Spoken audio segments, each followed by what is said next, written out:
Assalamualaikum warahmatullahi wabarakatuh. Perkenalkan, nama saya Sri Sekara Indrawati. Di sini saya akan menjelaskan terkait pengolahan data dari praktikum aspal. Nah, di sini kita bisa lihat bahwa terdapat data praktikum. Yang pertama itu ada data berat kering yang didapat dari praktikum pada hari ketiga. Terus data sampel terendam dan SSD didapat dari data kelima, hari kelima dengan pengujian data Marshall test. Kemudian yang terakhir ini ada data ukuran itu sama diambilnya pada hari ketiga dengan mengukur masing-masing sampel itu dengan 3 kali pengujian untuk menghitung rata-rata dari nilai tersebut. Nah, untuk data Marshall sendiri kita menggunakan load dan displacement maksimal, di mana nanti kita mencari dulu load maksimal dari sampel yang ditinjau, kemudian nanti kita mengambil displacement dari load terbesar tersebut. Nah, kalau datanya udah ada, kita langsung masuk ke tabel pengujian Marshall. Nah, di tabel ini kita tahu bahwa Marshall itu merupakan salah satu metode pengujian yang paling umum digunakan untuk mengevaluasi karakteristik dan kinerja campuran aspal. Di sini kita bisa lihat bahwa ada nomor sampel di mana setiap sampel itu terdiri dari 2 sampel. Setiap campuran terdiri dari 2 sampel. Yang pertama itu kita lihat sampel campuran satu, yaitu kombinasi agregat LGA 30%, aspal minyak 20%, serta bahan pengisi yaitu batu kapur sebesar 0%. Terus untuk nomor sampelnya kemudian ada persentase agregat yang merupakan pengurangan dari 100% dikurang dengan persentase aspal terhadap campuran. Nah, untuk beratnya sendiri itu didapat dari data praktikum yang sudah kita cari. Nanti dapatlah volumenya sekitar 607,97, kemudian dapat berat jenis baik aktual ataupun teoritis. Kemudian didapatlah FMA.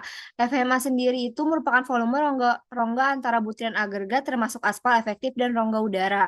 Nanti untuk FMA sendiri pada sampel 1 24,35, terus ada FIM. FIM merupakan volume rongga udara dalam campuran aspal menunjukkan kepadatan campuran senilai 9,31%. Kemudian ada FVB adalah presentasi rongga dalam agregat yang terisi oleh aspal sebesar 61%, 61,75%.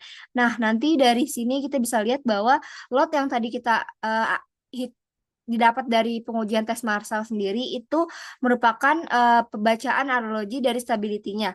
Nah, nilainya itu ada 2,89 untuk sampel satu, kemudian nanti kita dapat flow atau displacement, yaitu 3,30 berdasarkan dari pengujian Marshall, lalu dapatlah stabilitas kalibrasinya. Terus nanti didapatlah Marshall Quantitin yang merupakan em, rasio stabilitas terhadap flow yang menunjukkan kekakuan relatif campuran. Nanti didapatlah rasio lolos 200 terhadap efektif, terus juga dapat tebal film. Nah, dari sini nanti kita akan mendapatkan grafik berupa grafik ini. Nah, dari perhitungan tadi kita akan tabel gabungan dari perhitungan yang udah kita cari tadi, nanti didapatlah sekian. Nanti untuk stability-nya itu em, tidak ada yang sesuai dengan standar, terus FIM juga sama FBI. Nantinya akan ditinjau dengan analisis kesalahan praktikum. Nah, kita lanjut dengan pembacaan grafiknya sendiri. Di sini ada grafik kepadatan dan variasi batu kapur.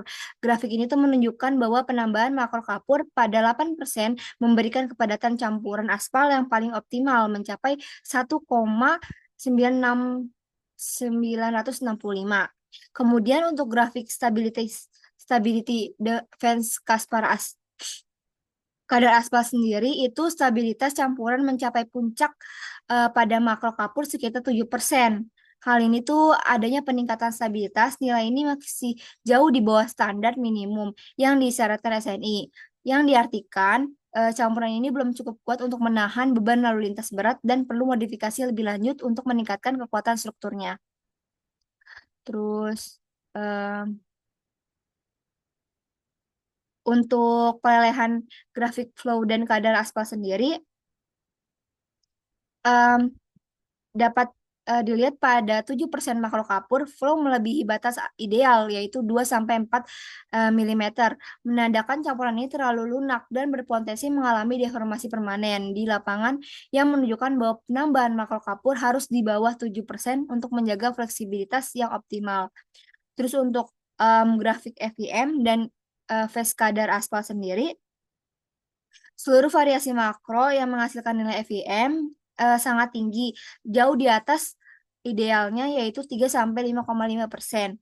Hal ini tuh menunjukkan bahwa campuran itu kurang padat, rentan terhadap kerusakan dini akibat penetrasi air dan oksidasi. Nah, untuk grafik selanjutnya itu grafik Marshall dan Pence kadar aspal. Di sini kita bisa lihat bahwa nilai MQ atau nilai kekakuan itu meningkat signifikan sering dengan penambahan makro kapur mencapai lebih dari 140 pada 10%. Nah, MQ yang tinggi ini menunjukkan bahwa campuran yang kaku, walaupun kuat, campuran yang terlalu kaku beresiko lebih tinggi untuk retak karena kurangnya elastis. Ini perlu untuk memastikan campuran tetap tahan terhadap deformasi yang retak. Kemudian untuk grafik FPB sendiri itu merupakan kita bisa lihat bahwa terjadinya penurunan yang menunjukkan bahwa makro kapur ini memiliki daya serap aspal yang rendah. Hal ini tuh mengurangi efisiensi pengisian rongga oleh aspal yang berpotensi mengurangi daya tahan campuran terhadap air.